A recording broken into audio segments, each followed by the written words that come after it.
स्थान एक सुनसान पुराना हवेली। समय रात के 11 बजे।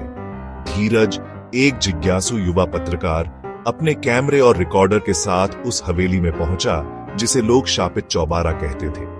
लोग कहते थे जो वहां गया लौटकर कभी नहीं आया।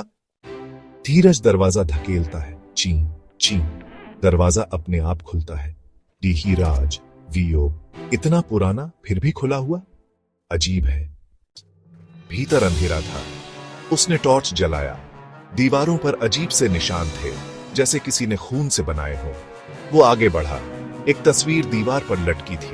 तस्वीर में 3 लोग, मगर उनमें से एक की आंखें हिल रही थीं।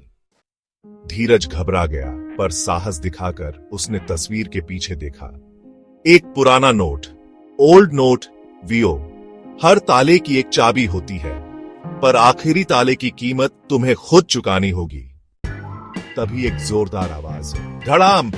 पीछे मुड़ा तो दरवाजा बंद। धीरज की आवाज, कौन है? जवाब नहीं, बस दीवार पर एक और ताला दिखाई दिया। उसने जेब से पेचकस निकाला। जैसे ही ताला खोला, एक गुप्त दरवाजा खुला। कमरे के अंदर एक छोटी लड़की बैठी थी, रोते हुए। धीरज की आवाज, तुम कौन हो? काजल की आवाज, मैं काजल। मुझे यहां बंद कर दिया गया था, मेरी मम्मी। वो बोली और अचानक गायब हो गई। ये क्या हो रहा है? धीरज पसीने में भीग चुका था। एक और ताला दिखाई दिया, पर उस पर लिखा था, खोलोगे तो सच देखोगे। धीरज ने हिम्मत जुटाकर ताला खोला।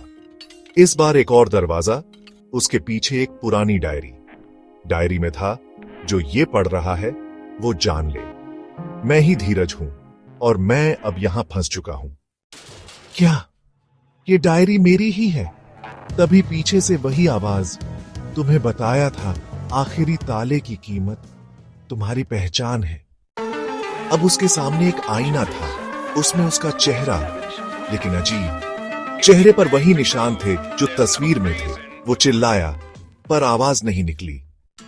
हवेली के बाहर फिर से दरवाजा खुलता है। कोई और अंदर आता है और दीवार पर अब एक नई तस्वीर टंगी है, 4 लोगों की। चौथा चेहरा धीरज का। सीख, कभी कभी सच्चाई की तलाश में इंसान खुद को ही खो देता है। हर रहस्य जानने लायक नहीं होता।